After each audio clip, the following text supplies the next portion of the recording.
I think it's always the case that the people that are the most creative will use the best tools in the best ways. Yeah, I was explaining to someone the other day, we were talking about sort of the future of everyone's inbox and feeds, and and just like every kind of sort of inbound marketing kind of content.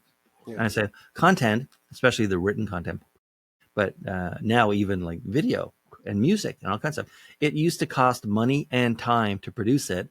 Then the money went out of the equation. It became Yeah. so cheap, it's basically free. Monetize. And now with AI and getting decent at writing, now the time to produce it is also gone.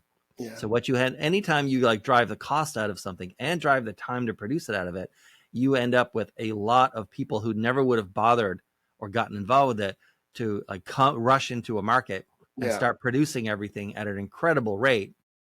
And and every email in your inbox, unless your provider is really good at sorting and deleting on its own, right? It just like floods everyone's thing, and it becomes Yeah. harder and harder to stand out.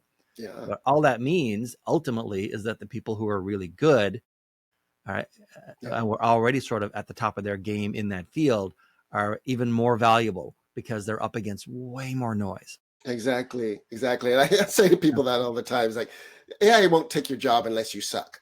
Yeah. And that's always been the case, whether it was, again, back to laser printers or processors, computers. It's always been the case. You have people that are better than. That's a really good way you said that, is the people rush in and they Yeah. do stuff that they wouldn't normally do. Yeah. I mean, And you're seeing that all over the place you on see it, YouTube. and even through history, right? Yeah, And recent exactly. history, when email became a thing, it used to cost a lot of money to Yeah, like get the paper and go to the printer and hire someone to write it and design the envelope, and everything. And yeah, then, email drove that cost down to nothing and the yeah, time down to nothing. And a whole bunch of people rushed in, and you get like, spam gets invented.